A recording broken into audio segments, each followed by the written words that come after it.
Okay, here we are. We're back. We're back with another episode, and I'm glad to report we've got the way. I can never get. Yeah. We've got the trusty other half, the better half. Back in that Martin Duffy gets everywhere, doesn't he, man? He soon elbowed his way in last week. He did. He was straight in, wasn't he? Yeah. There was a couple of people said they really enjoyed the episode, but I'm sure they'll all say they're glad you were back. But you've been busy, haven't you? You've been busy. I had a busy week last week, and then I was for some reason June gigs have got quite busy, and then but it's all corporate stuff, right? Yeah, just all corporate stuff, which is bizarre. You know, you'd expect June to be a lot of weddings and parties and stuff, and it's all corporate. So it's been the opposite for me. June's not as busy as it normally is, but May was mega busy for me, like really busy. May was busier. It's the busiest May I've ever had. I would say May is about as busy as last year's June was. So June this year is not quite as busy for me as it normally is, but May was mega busy. So I don't know if it's people moving weddings to May and getting married slightly earlier in the year because it's cheaper. I know a lot of venues where I am, it's cheaper in May to get married than it is during the main season, like June, July and August are peak. I've got hardly any weddings at all, but like my mate Owen, who does loads of weddings, he's getting like loads of midweek weddings now because for the same reason you just said. You know, he's like working like Tuesdays and Wednesdays and Thursdays because people are getting it cheaper, getting the venues cheaper. Yeah, it's like, I mean, it's not just a little bit cheap as well. Some places it's half the price of what you'd pay on a Saturday or a Friday. You know what I mean? It's mega cheap. Crazy. Makes sense. So, did you miss me last week then? We did. Glad you're back. And glad you're here for your input because it's an exciting week this week, isn't it? It is. We got something new coming.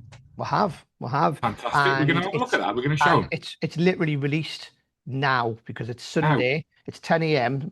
So when this goes out, so that means it's released now. So do you want to say what it is? Shall I say what it is? Yeah. You say what it is, then we'll put the trailer on. Okay, so we did a sort of soft release of this at my convention in April, the CCC convention, and it was well received. And it's a trick called Predestination. It's by my old friend, mentor, and co-collaborator, Mr. Gary Jones. So we've been working on this for a while, haven't we? We have, yeah, we have, yeah. It's something that's so easy to do and yet really impressive. And when he first showed it me, it fooled me as well. It was great. Yeah, I'm surprised as well. You showed me it when you first saw it, and I wasn't 100% sure how it worked. I had an idea, but I wouldn't say completely fooled us. But I have showed a few of the magicians since, and it does fool quite a few magicians actually, right? So should we watch the trailer, and then we'll talk about it a bit more? So here it is. Here is the trailer for Predestination.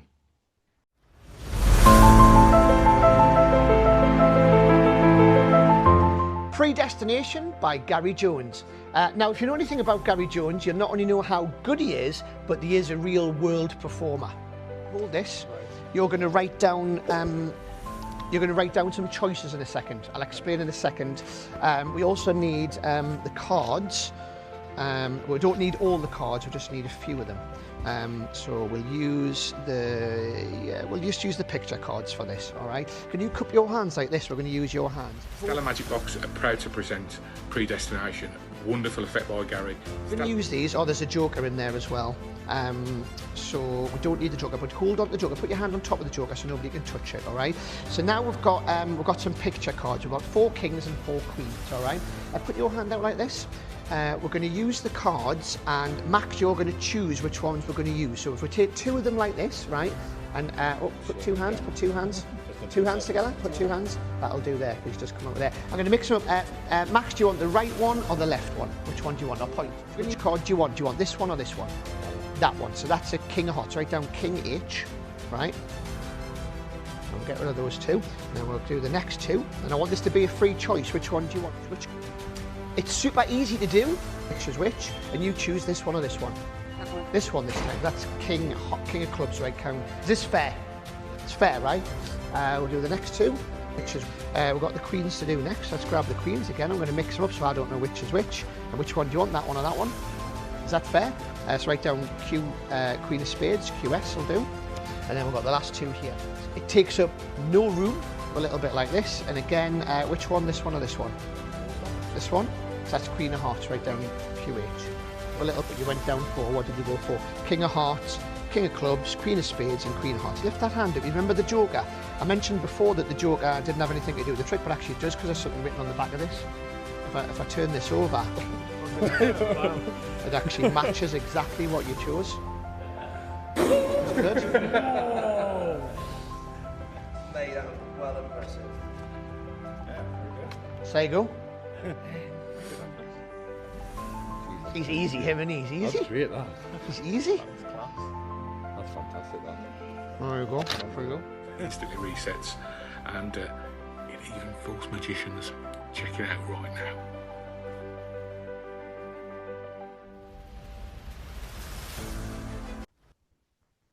So there we go. That's the trailer. And you can see the reactions it gets there are pretty good. Taylor put that trailer together. And it's a weird environment to go and perform magic, because you're doing it in the gym, right? So everybody's like, got their gym clothes on, they're all a bit sweaty, and then you rock up like wearing your t-shirt that's too tight, making everybody feel uncomfortable. Hang on a second. Hang on a second. We didn't discuss this in the. We didn't discuss. Was it in the script? And then you know, so and I'll tell you what I did love, actually, when I saw your performance of that, is the fact that you took the cards from a deck rather than taking them out of a packet trick wallet and stuff like that, which kind of makes it just feels more organic, doesn't it, somehow? Yeah. I tell you what, it got a better Well, it got a good reaction in both places, but the garage that I did it on, the second, when you see the two clips where I did it in two places, when I did it on the lads at the garage, the mechanics, they really freaked out.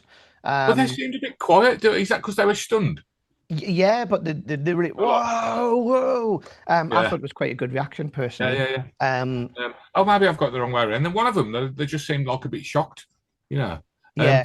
Also, I've just got to point out that the predictions don't have to be on the Joker.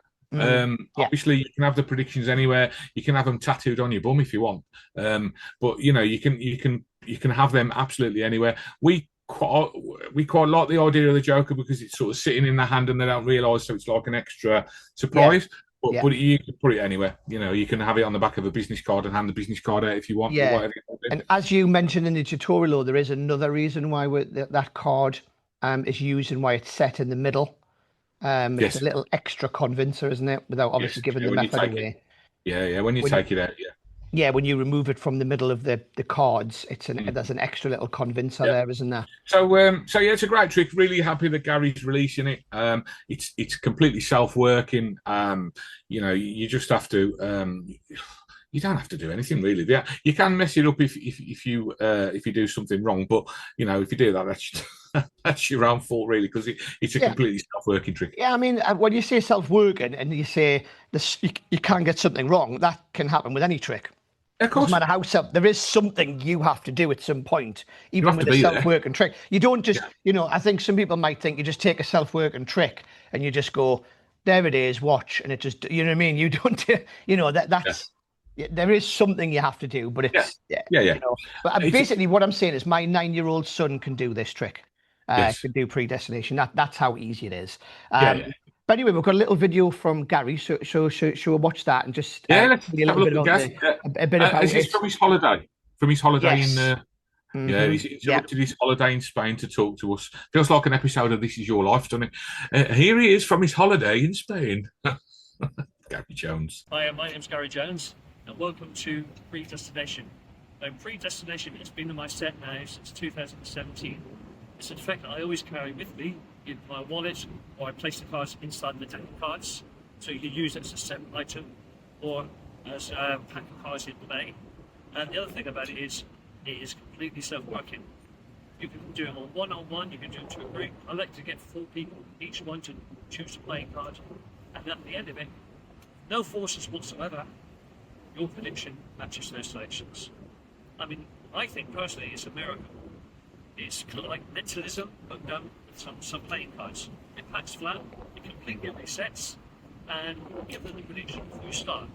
Now, for me personally, I like the idea of giving them the prediction before you start. I like to text it to someone. I will text the prediction to someone, possibly the booker, whatever. So they then check the prediction, and it matches the full selections. I say it packs flat, completely resets, 100% self-working, It's just so easy. I'm Gary Jones. I hope you enjoy. So there we go. So the sound quality wasn't great because he was on a beach, as you can probably tell in the background. And I don't know how many beers. Maybe he's had a few by now. I don't know. But what time did he send it? he sent that at about 1 o'clock on a Friday. So he'd have about 8 or 9 by and now. they'll be an hour. Well, depends where he is. They'll be an hour anyway. They'll be an hour ahead or something, won't they? So yeah, if he'd have got one at 8 o'clock in the morning, he would have just had the 3 beers by then. So yes, I mean that's sort of, he said he's been doing it a long time, since 2017, which I quite believe, because it's been refined and lots of little subtleties pushed in there as well. The other thing I like about it is I think it's, for the price, I think it's very good. The cards are proper bicycle cards, if anyone wonders. You get literally everything ready to go out the packet. There's nothing for you to do other than use a Sharpie and write the predictions on the back of the Joker, if that's where you want to put it. But other than that, it literally comes out of the packet ready to go. You can learn it, I reckon, in 5 minutes. The tutorial's not huge. Easy. The tutorial's what, about 20 minutes long, if I remember rightly. And that's just, it's me and you yapping most of the time. Yeah. So it's very straightforward, easy to do. Go buy it. So we got no real news, have we, this week? I did want to mention this. Yeah. We're not going to review it as such because, because we're not. However, I bought this. I bought it myself, paid full price for it. Got it from tricktrickboom.com, is it? I don't know. Whatever, you'll find them.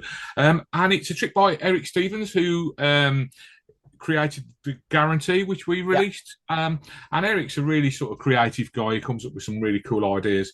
And this, if you haven't seen it, I urge you to check it out. I did it last night at a corporate event, and I opened every table with it, right? And it's such a great prop because it's like a bank night routine, but it's interesting looking props. So you've got 4 coloured envelopes, and it just sat in my jacket pocket. So I just walked up, introduced myself, and then I said, before we do anything, we're just going to play a game. And I bring them out. Now, on their video, it says, give Chris or Roddy or whoever, give Graham a high five, okay? Now, I didn't like that, really. It just doesn't suit me. There's nothing wrong with it. It works for them. Didn't suit my personality. So I just put, because I said it was a competition and they're going to win a prize. So the way I framed it is, we're going to play a competition. We're going to play a game. Now, I've got 4 prizes. One of them is better than the other 3, right? And I want you to win that one. So which envelope do you want? We've got a yellow, we've got red, we've got blue, we've got purple. So whichever one they say, let's say they go blue. You get the blue envelope and you open it up, and then you pull the card out and it says, won a round of applause. And you go, there you go, they've won a round of applause. Everybody give them a massive round of applause. So now you've got the audience clapping at the table before you've really done anything. Yeah, and that's getting attention from all the other tables now. And of course, I know you've asked for a round of applause, which you have, but you haven't asked for it for yourself. Yeah. Does that make sense? Yeah. So then, so you've got a round of applause going, and it's putting everybody at ease, and they're having a nice time and everything. Well, you haven't done anything yet. So now, then you say, "Oh, that is the best prize." Nobody ever wants these, and you pick up the others, and they've got. I don't know if you've seen the effect, but there's like window envelopes, and they've all got £50 notes inside, and everybody then they're like, "Whoa, what the hell?" And they all start clapping again, you know. And then and this is a gag that I got off the video. They do it with this high five thing. I'm not sure. I don't know if it came from Roddy actually, and they just say, "Would you like a go to somebody else?" And of course they think they're going to have a go at winning the 50 quid, and obviously they can see the envelopes, and they go, yeah, I'd like a go. And you go, okay, we'll give them a round of applause as well. Gets a big laugh, another round of applause, and then I go into that just goes back in my pocket, and then I go into my next effect. It's great. It takes a minute, if that, and you've just set the tone for the whole table. It's brilliant. Really, that's good. Really liked it. So yeah, great work. Yeah, I'm a big fan. I'm a big fan of that. I do a similar thing, not with that, but I do a point in the show on my close-ups where I get somebody in the audience to get a round of applause when they help for a trick. And it's usually near the start as well. Just and it gets you, like you said, it's getting a round of applause without actually almost. Well, you are asking for it, but you're getting it for somebody else rather than yourself. And it just gets the rest of the room going, oh, what's going on over there? You know? Yeah. And it also, what you've said there as well, without really saying, is it also sets you up for them then feeling like they need to give you a round of applause when you're done. And you don't have to ask for it then because you've already set them up for that point, and it works really well. So yeah, I like that, man. Good thinking. Good thinking. It's great. It's great, and I mean the only thing about it is you have to reset it. It takes half a second. You have to do something to reset it. I did get to one table last night, and I'd forgotten to reset it as I left the previous table, and I was like, oh shit. So I pulled it, but it's obvious when you pull it out of your pocket. I can see where I'd done. So I just turned my back for a second. See, I hand something else out before I start. I use a destination box at gigs like this where there's 10 people, and I hand it out. So while they were sort of looking at the destination box, I literally just turned my back and reset it, and then came back. Other than that, it's great. I've been looking for a new opener trick for ages, and people talk to instant paper to money, or extreme burn and stuff like that. And my problem with those is it's like one of them blink and you miss it type things. Yeah. Do you know what I mean? Whereas with this, when you turn that, you've already told them they're going to win a prize. Everybody's clapping them. When you turn those 3 envelopes over, you can slowly show the whole table so they can see what's happened, and everybody gets it all at once. So for me, it was just a great opener. Believe it or not, I've got another gig tomorrow, Graham. So I'll try it out again and see how we go. Sounds good. Yeah, I like it. I think it's a good prop. I haven't physically had one in my hands, but they look very well made. So yeah, so it's all Tyvek envelopes, so it should last for a long time. I was worried about having it in my jacket pocket because it was quite warm last night, and my shirt was soaking when I got home, but it seems to have held up okay this morning. So yeah, it's all good. Excellent. Any other news? No, I just wanted to give a big shout out to John Owen. John comments every week saying that he enjoys our show. So thanks, John. Keep on watching, John, mate, and we appreciate the feedback. Good stuff. So let's move on to what's next. What's the first thing? You do this every week. I do. How did you cope last week? After 15 weeks, you think I'd be able to know what it is. So old school. Old school. So let's move on to old school. Hello, it's Graham here from Magicbox in Newcastle, and Taylor, who's holding the camera, has forced us into giving some of these away for free. This is Predestination. It's our brand new release, which is just released today. It's a great trick by Gary Jones, which is self-working, packs small, and fools most magicians. And Taylor's convinced us to give 3 of these away for free. We're giving them free to the first 3 people who subscribe, new subscribers, to the YouTube channel. Is that right, Taylor? Yep. So there you go. That's a brand new special offer just for you guys watching this video.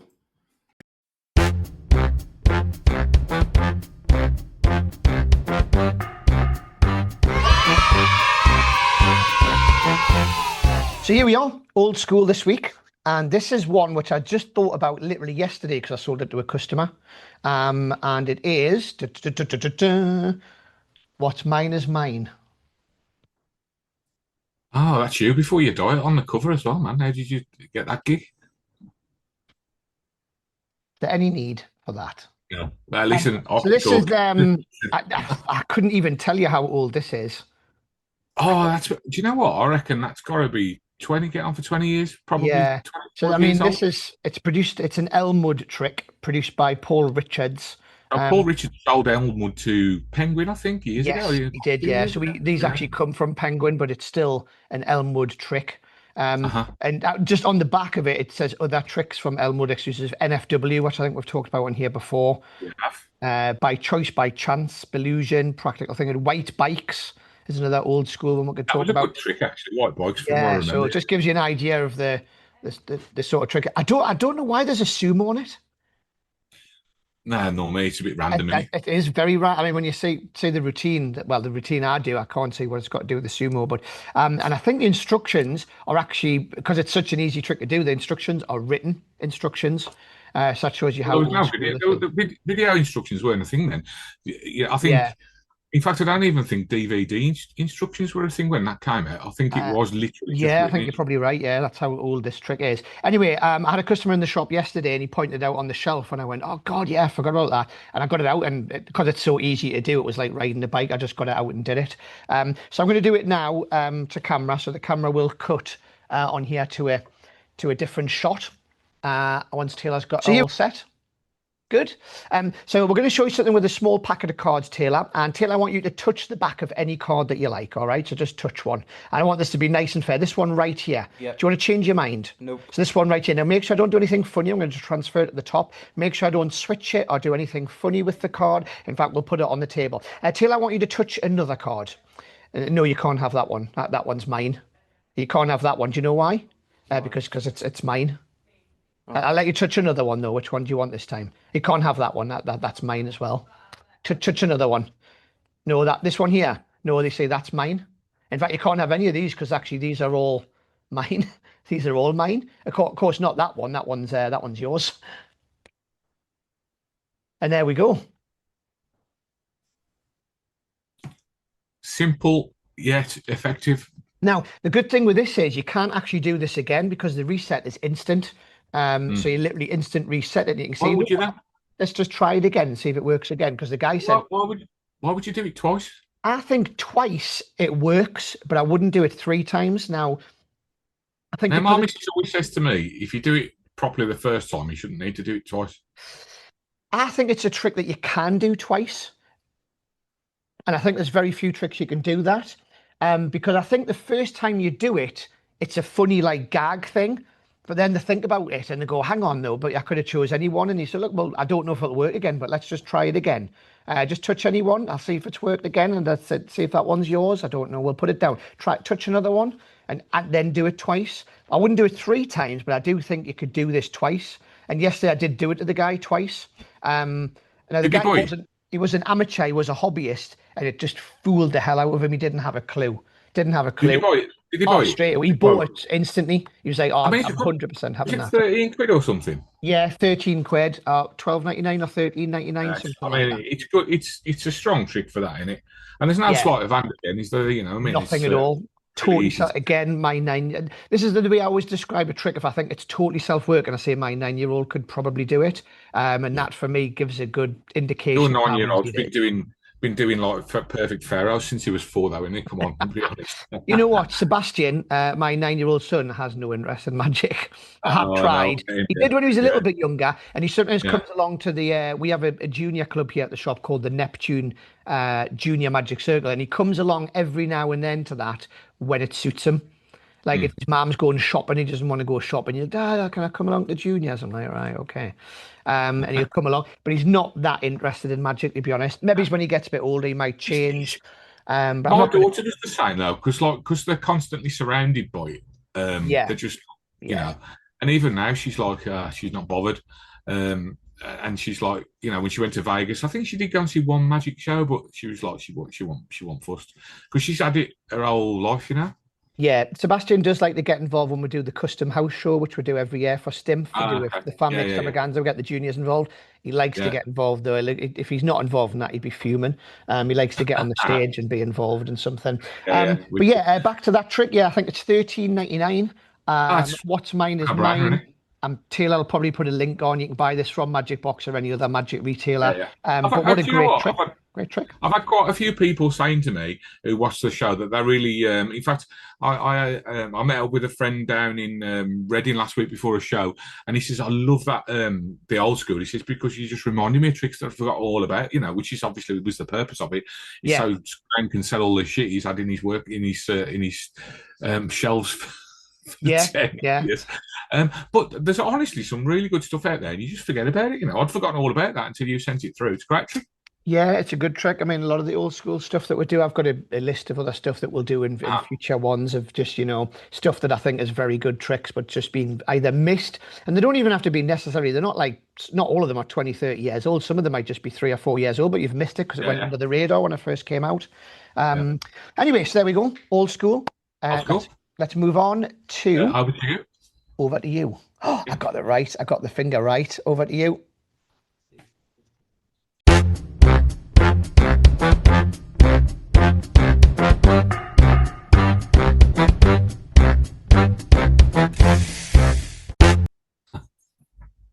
So here we are, over to you.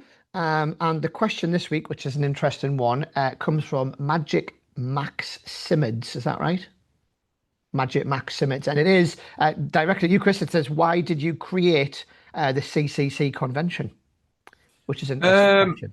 Yeah, so it is an interesting question. So I think the main reason was there was no. So I live in the Midlands, in the middle part of the United Kingdom, or the middle part of England, really, I suppose, because Scotland's massive. So the middle part of the country, and there was no conventions in our part of the world, really. That there's Blackpool, and there's Stimpf, and there's the Session, and there's all these other ones, but they're either south or north, but there was nothing in the middle. So I thought I'll try and arrange something in the middle of the country where, and I set up a magic club quite a few years ago, which is still going now. I'm not a member myself anymore. You're not a member of your own club? It's not my club now. I set it up. Yeah, it was my idea. I started it. And my original, like Gary did the opening night for me. And we had a few lectures. So we had like Paul Gordon, and we had John Carey did his first ever lecture at my club. So this is many years ago it was. And the idea was I just wanted like a friendly environment where people could sit and jam and session and all the rest of it without having to go to shows and without having to take themselves off and do all sorts of different stuff. So I wanted it to be a different kind of convention. So it just felt like a massive session with lectures in the middle of it. And you've been to all of them now, and I think you'll agree that's what happened. The only thing is, a lot of the people who were saying in the Midlands that they wanted a Midlands convention don't come. But there you go. Go figure. So it's good because there's people came down from Scotland, come up from London, come down from Newcastle, and across from all over. Really, I think this year I had some guys. Well, there was a whole minibus full of them from Glasgow, and then I had other guys coming up from Cornwall and from Southend and all over the place. So yeah, but that was my original thing. Really, I just wanted one in the Midlands, and I wanted it to feel like a session. Yeah, rather than because we've talked about this before. You don't have like gala shows or sort of public shows or anything like that. It's literally just it's lectures through the day, workshops, obviously dealers, and then it's just sessioning in the pub, isn't it? To make it a little bit different. I went to Michael's. Michael Murray's last Minds convention, the last one he did. I'm sure that'll be making a comeback at some point. And that's what inspired me, really, after going to that and how friendly it was. Now, they did have a show on the Friday night, but the Saturday night... It was quite informal, though, wasn't it? It was always like in a pub, in a little room. It wasn't like in a theatre or anything like that. It was just a little thing. And it was just an open mic. It was basically just an open mic. So people who were there attending could get up and perform if they wanted to. Yeah, it was that. But to be honest with you, I went into the show and it was that busy in there. I went back downstairs and had another beer because it was just rammed. But I loved the whole feel of the convention. It was just great, So that was part of my inspiration. It first started after going to Minds. Really. Yeah. It's also, I find, obviously it's a lot of hassle trying to organise. It is pressure, isn't it? I'm part of Stimpf, but I don't do much of the organising. I do have suggestions about people who could lecture and stuff, and I do organise the family. But they don't always follow them, do they, Graham? It's a touchy subject at the minute, isn't it? You'll be there one day. You'll be there one day. You might be there. I'll be old and grey. Oh shit! Too late. Now, even like I say, even though I don't really organise that, I still feel a little bit of pressure on that. So, I did organise one year where we didn't have a Stimpf. We had a one-day magic convention here at the shop, and we limited it to I think 60 people, and it was sold out. In fact, we might even had 70 or something. And that was it is pressure in it. It's a hassle trying to organise the people. And then you have a lecturer who doesn't turn up, and you have to substitute. When you're there, people say, "Oh, it must be so much hard work." It's not. Once you're there, it's fine. Yeah. Because for me, as soon as everybody's there who's going to lecture, I can relax then and enjoy myself for the weekend. It's going to happen, yeah. Because I know it's going to happen. So like the first year, I kept myself back as a sort of standby lecturer, and then I had people in the audience, not in the audience, people who were like dealers. And said, look, like Steve Deller was one, and I said, Steve, if anybody doesn't rock up, I said, can you just have your bag with you just in case? He might have even offered, I can't remember now. So I had a couple of sort of get out of jail free sort of cards, but everybody's been brilliant so far. Everybody's turned up. Everybody who's lectured for us has done an amazing job as well. To be fair, I think having it in the Midlands is good. I mean, I always found that having a convention, the further north you go, the more difficult it seems to be to get people to come to the convention. So Stim, for instance, some years we've sold out, and then other years it's been really poor. We've had like less than 100 people, and then some years we'll have 150 in its heyday. But I just find anything the further north you go, people from London stuff don't want to come to Newcastle. It's just too far, even though you can get the train. But if you're staying 2 nights, then you've got that to think about on top, and it does become quite expensive. People, I think, budget for Blackpool as well now, don't they? I mean, I know people who save up all year just to go to Blackpool because, I mean, what's a gold ticket for Blackpool now? Is it about 400 quid or something? I don't think it's that much. I think 280 quid or something. You know what? We should have looked into this, really. It's the story of all our shows. We should have researched this, but you ain't got much change out of. Somebody said to me the other day it was 400 quid. Now, I buy a dealer table booth as you do, so I'm not 100% sure, but maybe that's for the VIP one or something. Yeah, it might be. Yeah, that would make sense. But even 300 quid plus your hotel, plus your food, plus your dealer's money and everything else, you ain't gonna have much left out of what, $1,000, 1,200 quid, maybe. Yeah. So it's an expensive weekend for people. I do think that's also why some of the smaller conventions work, like the day ones. So like Leeds Magic Day, for instance, where you just literally drive there, you're there for the day and you come home. It's relatively cheap. It's just your entrance. Nobody really stays over. Some people do, because I know they go for a couple of beers afterwards and stuff, and that kind of works as well. But there you go. But I think hopefully that's answered the question. I am doing a convention. I'm doing a 2-day convention in September. I'm at the Dublin convention, the Irish convention. So that'll be good. Quentin Reynolds is organising this, or part of the organising team. He's just sort of started advertising it. So I'm on the bill. Chris Power, Joe Barry, and John Lenihan so far been announced. So that's good lineup. Yeah, it might be something we might end up doing, because we did it last year and the year before as a dealer. So it might be something we might be. Dublin haven't done one for a few years. Yeah, I can't remember where it was last year, but anyway, Belfast one, was it? Maybe might have been Belfast, last time. Yeah. Anyway, we tend to do it fairly regularly, I would say. So I think he might have even already contacted me about it, and I was looking into it. So it might be something we might come along to as well, or I might send somebody over to take the deal. It's the 13th of September, that weekend. Right. All right. Okay. Good. And I think that's it. Hopefully that's answered the question then. I mean, for me, if I was going to set a convention up, it would be just because I would want to see certain people lecture, I suppose, would be a selfish thing. I would go, right, I want to have him, her, whoever it might be. And David Copperfield, yeah.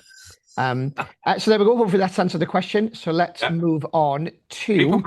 Keep them coming. Yeah, keep the questions coming. It always sends me down a rabbit hole. We end up talking either a load of bollocks or answering people's questions in full. But there we go. So let's move on. We've got 2 new things which have just come in this week. So let's get on to review number 1.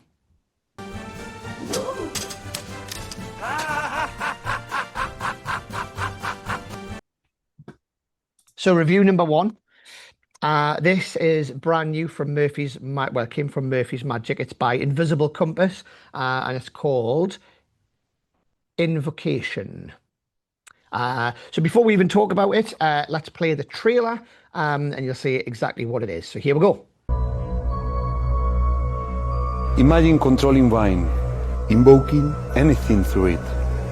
This is the most visual miracle I have created in my life. Ja.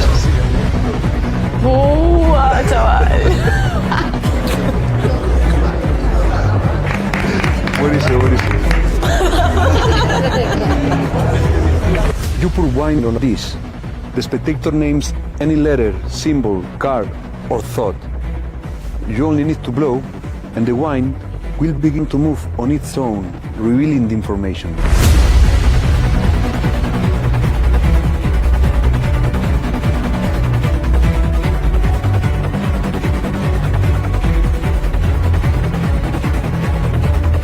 Any plague, any wine, anytime.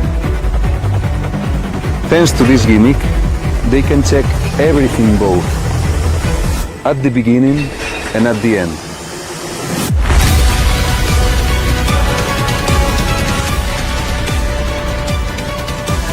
more esoteric, more playful.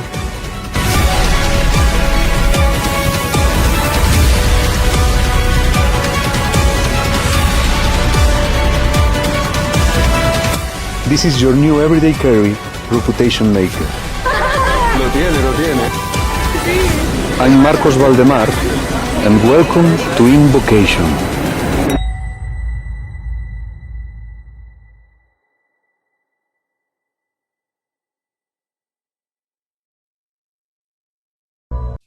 So there we go. That's the trailer. It shows you exactly what it is, what it does. What will I say first of all about this? I think it's very, very visual when he does it, where you physically see the image literally as if it's writing itself in the wine on the plate. Very, very visual. Chris, what do you think? What's your first impressions?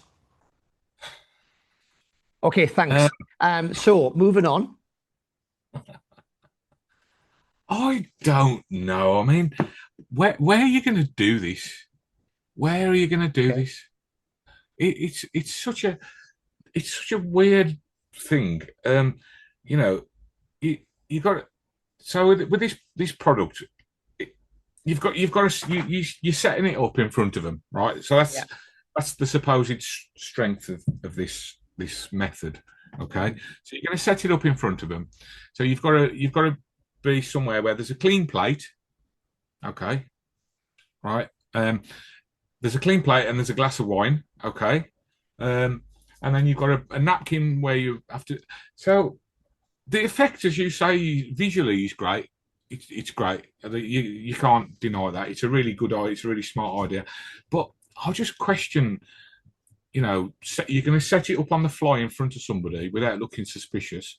You've got to get a clean plate. Where do you work where there's a clean plate, Graham? Last night at the gig I did last night, and probably Clean most plate. weddings and most most. But would you do that on a plate? Yeah. And then somebody's got to eat on afterwards. Yeah. So I tell you what. Let me just say what I would do with this. Go on. I would do it literally as the performer, but we've got a magician I've talked about him before in here called Paul Litton. Now Paul Litton is he is, not in my opinion, he's the busiest magician in the UK by far. But he's the kind of guy who's literally this would work for him because he's constantly picking stuff off the table and he's very quick, very fast. And he would think nothing of just picking up a plate and just pouring some wine on it randomly and then making something happen. That would kind of fit his style. He does all the sort of stuff where he'll take someone's beer glass, and then pour it into a napkin and tip it over the person's head and make it disappear. And then he'll make it reappear and get them to tip their head back and he'll pour the beer out of his fist and into their mouth. He's very random like that. He'll do like just weird stuff with things. He'll pick stuff up with drinks, salt shakers he'll do stuff with. And I kind of feel this is very much like his bag, his sort of thing. Now that's one person who can use it then. But I mean, last night, for instance, I was working at it was a student ball and they all had plates on every single table, had a plate like for the starters to go on top of. Now, I could imagine going up to the table and literally picking up a plate and then, setting it up and then grabbing the wine and doing it. But I'm talking about the setup beforehand as well. You've got to set that up in real time in front of them. Yeah, I think it would be easy. Because I think I would give them something. I mean, I haven't performed this yet, by the way, so I don't know. But when I was thinking about doing it, I would have them doing something else as you pick the plate up and as you're cleaning it, so you're not physically under the pressure and you're not being burned as you're setting it up. Have them examine something or have the cards shuffled, for instance. So you pass the cards out and they're getting shuffled. Give them a shuffle, take them out of the box. I'll just give this plate a clean for a second, and you're actually setting it up as they're shuffling the pack. Now you put the plate back down and you're ready to go. Now obviously you have the card selected, blah blah blah blah blah. I just think it feels. It obviously isn't natural for you, but I think it looks natural for them. It looks like you've done something random. You've just gone, you know what? Let's just take a plate and let's take some wine. You got some wine there. Randomly, just do it with two random things, as if you just thought about it on the spot. And I like that type of magic because I love like going to a table and just. For instance, I do coin and bottle a lot, but I don't do it like a lot of people carry the bottle to the table. I think that's stupid. I think it's much better to borrow the items. But I love to be at a table and someone's drinking a beer and I'll just take their beer and just tip the rest out. Let's do a trick with this. Random. What else we got? You got a coin, great. And just, you know what I mean? So it looks like you've just randomly thought of it on the spot. and I think that fits that bill. Now I do think it's overpriced. But like You know what? That's where I disagree. If you think that the effect is all that, right, then 50 quid is not overpriced because that's 2 gigs for you and it's paid for, right? And you know what I'm saying, though, don't you? If you're going to perform this professionally, I don't think it's overpriced. I think 50 quid is nothing, because we all get like whatever. Even if you're charging 250 for a gig or 300 or 600 or whatever it might be, right? 50 quid for something that you can use this forever. All right. The only thing I would say is, I can't remember the last time I went to a gig where there was a clean plate on the table. The waitresses and the waiters bring the plates over. But apart from that, I agree with what you just said. And if you think the effect's worth it, I think it's worth it's the effect that you're paying for, by the way, not necessarily the prop. In my I'll be opinion. honest, when I watched the tutorial, even watching the tutorial at first, I still didn't know how it looks like it writes itself. Do you know what I mean? Yeah. I obviously understood how it worked, but then watching it, I was like, but how does it like literally look like it's literally going in sequence and drawing the card? It looks like really magical. Like, I don't think you can get much more magical looking than that. It's hyper visual. Tell you what I'm going to do, right? I'm going to do this. You're going to try it. Yeah, I'm going to try it because what I will say is this sometimes does happen to me. I'll say something on a video and I'll go, oh my God, that is going to kill reaction wise. That is like, and you go and do it and it just doesn't get the reaction that you expect. Or there's other stuff that you do where you just you did that. Yeah. It's weird when that happens. We're going down the rabbit hole here, but there's a trick that happened with me years ago. And I'll tell you what it was. It was Gaten Bloom's, right? You talked about this before, Intercessor. Yeah. When that first came out, I remember thinking, oh my God, this will kill.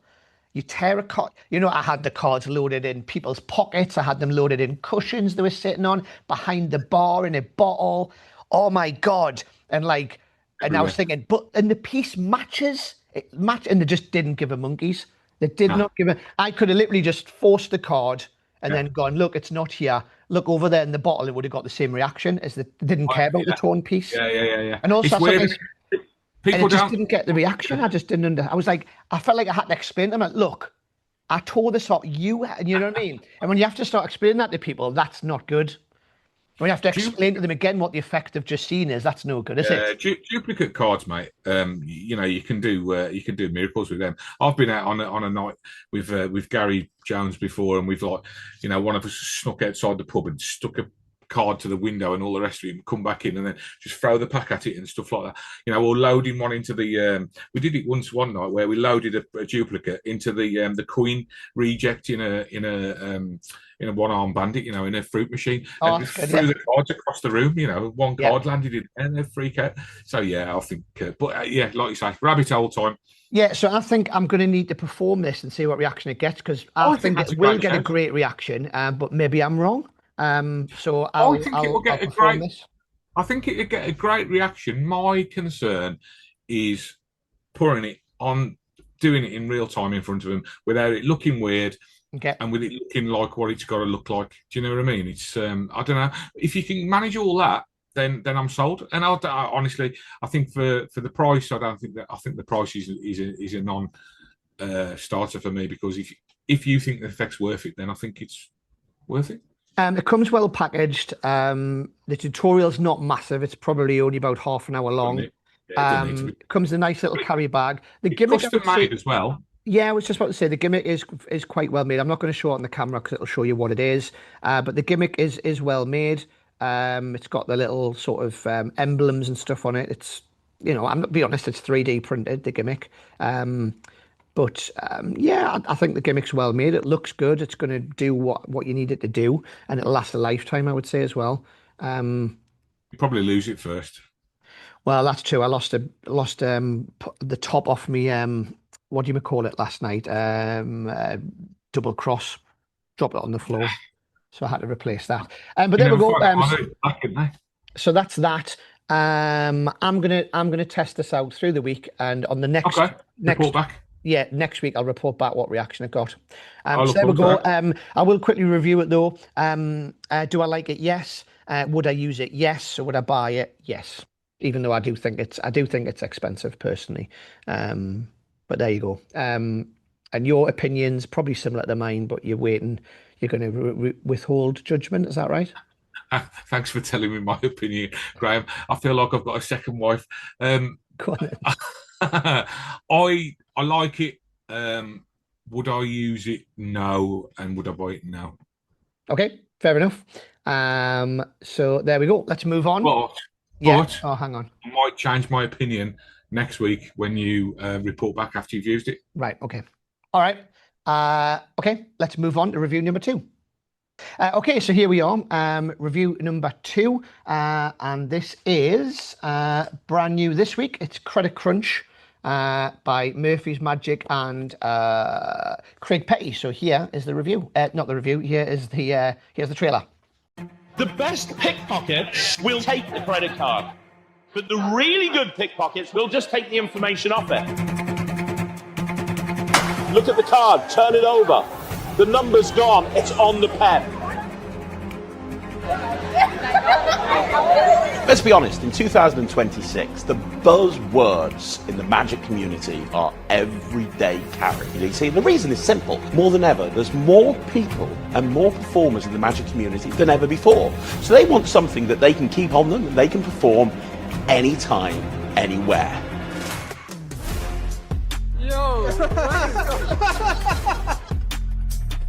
I wanted to have an incredible moment of close-up magic that would play to a big group of people, but is visual enough and intimate enough to perform in a one-on-one basis. This is my credit card.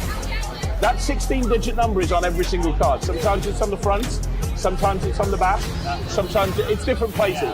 But you've got that 16-digit number, you have access to me. Right, you remember the first 4 digits. Try your best. Try and remember the next 4. If you can try and remember any of those numbers, Dallas, that'd be great.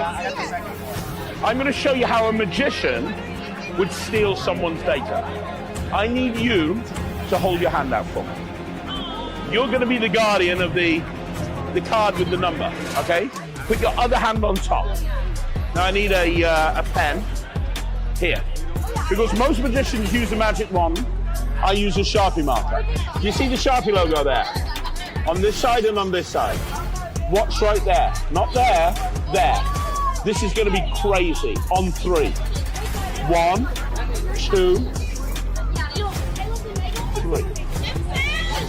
That's the 16-digit number that you guys remember. 6207 is the first one. 2580 is the last. But here's the crazy thing. This is the bit that's going to freak you the fuck out. Not that I got the 16-digit number there. The fact that it's not on the card anymore. Have a look at the back. No way.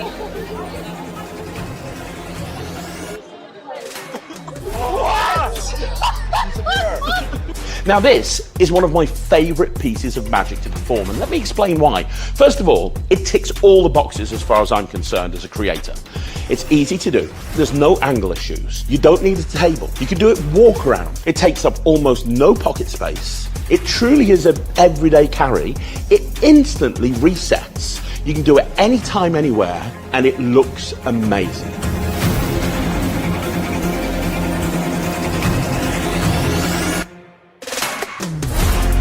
You see that 16-digit number? It's not a normal 16-digit number. It's actually a forcing matrix. The 16-digit number is made up of 4 banks of numbers. Each bank has 4 numbers, 16 altogether. You can either add up the numbers in one particular bank, or you can add one number up from each bank. What would you prefer? I'd like to use one bank. One bank. Pick one of the banks and add up the 4 numbers in that bank. I gave you a prediction from the very beginning. You remember it's an envelope and it says prediction on it. Inside that envelope, there is just one card and one card only. Nothing on that side, nothing else inside the envelope. And again, to recap, you picked a credit card at random. You then picked any numbers off that credit card at random. You then added them up. Any other choice would have led you to a completely different outcome, but you ended up on that outcome right there. And this has been in your possession the whole time. And you ended up one more time on what number? 15. And I predicted that your number is 15.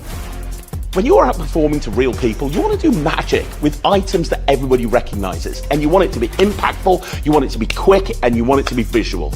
And that's what you have here. What's right there? Not that side, that side. 1, 2, 3. Oh, it does feel like the numbers in the credit card. My name's Craig Petty. Welcome to your new favorite everyday carry.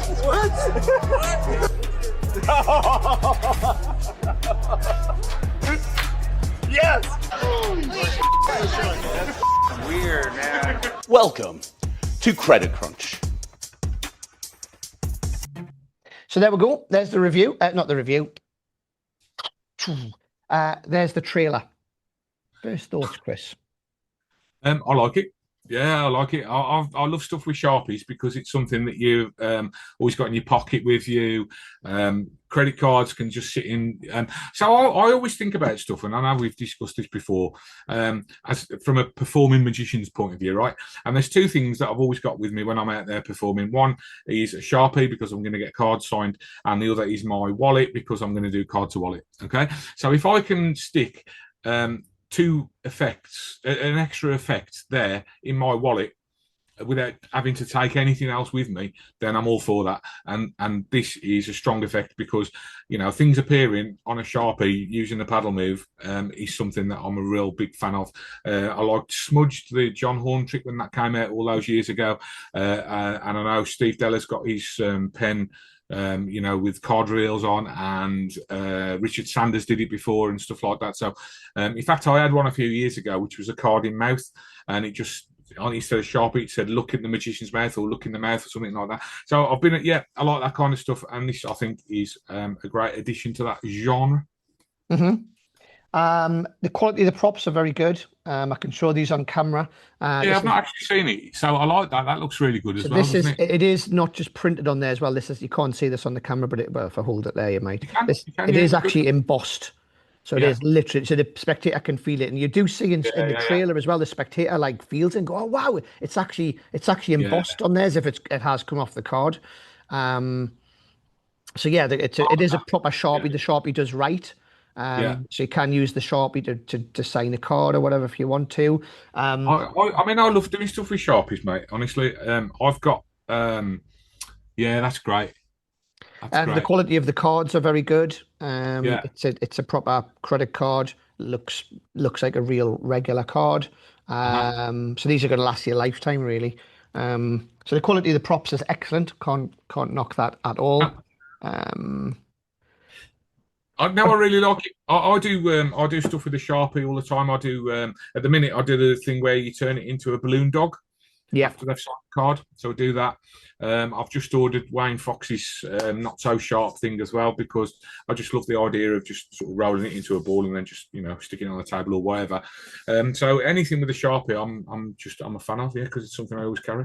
Yeah, I mean, the main thing I like about this is it's not a card trick, it's not a coin trick, it's not a mentalism trick.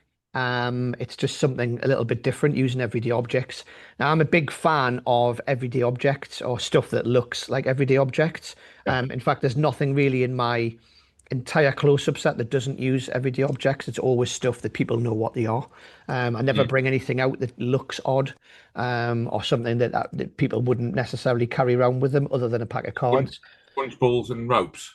I don't do ropes, and I don't really do sponge balls. I do sponge balls every now and then if there's kids, but rarely these days. It's usually stuff, like I say, that's... I don't worry about stuff like that. I just do it. No, I don't worry about it, but I would just say that I'm more a fan of using stuff that people know what they are. I was talking to Mark Bennett about this earlier on, and he was saying that a few comments had been made on that big green forum about his new thing, Get Saucy, saying, you know, oh, who's going to walk around with that? Who cares? Just do it. I think Get Saucy is brilliant. You know, I just think it's a great idea.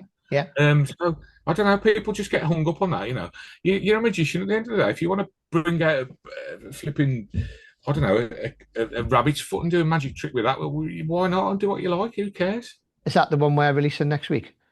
Yeah, the one with the playing card in the rabbit's foot. Yeah, man, you've give that game away now. It's a good idea, that, isn't it? You could do that. Yeah. What about the one with the Zimmer frame? Oh, that was your gig the other week, weren't it? Yeah. Oh, but Owen Strickland had the same thing. In fact, you had that terrible gig at an old people's home he was telling us about.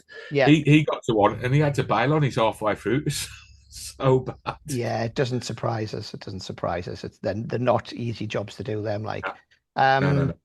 Anyway, listen, back to this. Back to this. Would I use this? I've demmed it a few times in the shop. Yeah.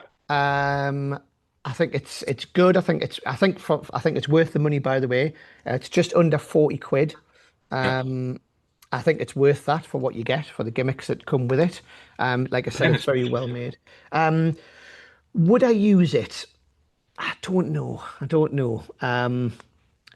I think I would, but I need to come up with another way of putting it into my set. I could see myself using it. I just need to think of a way of where I would put it in the set. Does that make sense? But I can see myself doing it. It is my sort of thing. I quite like the idea of doing it, and we've talked about this because, can we say this? I'm going to say it anyway. You had a similar thing, didn't you? I told Craig about this earlier. Actually, I was talking to him earlier. A similar trick, which we were going to put out, weren't we? But he beat us to the punch. But I kind of like, and I don't think this is mentioned in the tutorial, I like the idea of playing the fact that you're going to steal something off somebody. I like the whole concept of saying, where are you from? You're from the Midlands, so to you, I know what a Sharpie means to you. It's like a knife, but up here we call this as a Sharpie. Do you know what I mean? And this is what magicians use to rob people. It's a different sort of Sharpie. I would never say that. And then there's a whole different gags and stuff you can do with the Sharpie. And then obviously the whole thing about magicians, we don't physically, all we need is a magic wand, and we use this to basically rob people. And we don't need to physically rob things because we can do it digitally these days. 90% of robberies these days are digital, and they're scams and stuff online. People don't tend to rob people's houses or pickpocket as much as they did anymore because they don't need to. It's all digital. And then obviously we just need a magician's magic wand, blah blah blah, and you got the cool gag about the Sharpie. And if you're in the Midlands, Sharpie might mean something different to you. You might use a Sharpie in it anyway. So I just think there's finished. Yeah, there's loads of different. A rant there. I did. So that's the way I would probably do it, I guess. Okay. Yeah, well, I haven't thought about where I'd put it in my set, but I think, like I mentioned earlier, just the fact that it takes up no space, I would have it there and try it and just, maybe not a table, like a big table of 10 type thing, but certainly during walk around and mix and mingle and that type of stuff, I think it's perfect for that. Yeah, you're right. I don't think it's suited to a big table because I think people won't be able to see it properly. If you had a big table of people sitting around, you'd have to pass it round for them to look at, and that sort of kills it for me. And to be fair, a lot of magic that comes out these days is like that and doesn't suit. The hard thing about performing at a table, like last night, the gig I was at, every table had 10 people at it, right? And the hardest thing is choosing material that all 10 people can see and get on board with and stuff like that, right? I remember, and people years ago, they were mad for the fine print, which is a great trick, but you just can't do it in that kind of environment. No, that's a one-on-one trick, yeah. So this is, for me, is like, a smaller table. If you're doing restaurant magic, for example, perfect. Or mix and mix, perfect. Big tables, not so much. But then I don't think there's much magic that's coming out that does suit those big tables anyway. So there you go. Yeah. No, I agree with you. I would definitely buy it, and I would definitely do it. I really like it. I would. I think it's good. I think I would buy it, and I can see myself doing it. So there we go. There we go. So there we go. Credit Crunch, Craig Petty, available from Magicbox or again any other magic retailer. What's next? So we're done. We're done. We're done. So that's it for another week. It is, and it's good to have you back. It's good to have your sort of input. Hopefully I'll be up in the studio soon. It's been a while since I've been up there, and I've been having a lot of. I don't want people to feel sorry for me, but if you could just put my Just Giving page on the bottom there now. I've had a lot of car troubles, and now it's been difficult for me to get out and about, to be fair. But hopefully that's going to be behind me very soon, and I'll be back in the studio where I can sit next to you and Proger and stuff like that. Yeah, that's good. And also to anybody, we'll put a link on the screen to the brand new Predestination. It's a joint release, which is the Stella Magicbox line. So yeah. So anyway, if somebody buys one of these, that'll help maybe sort your car problem out, mightn't it, as well? Buy 10. So yeah, buy 10. I think it's a good price for 20 quid, actually. So there we go. So that's it for another week. Thanks very much for watching. Please subscribe if you haven't already. Subscribe to our Magicbox channel and also to Chris's channel as well. But that's it for another week, and we'll see you next time. Have a great week. Thumbs, Graham, thumbs. Hey, there we go.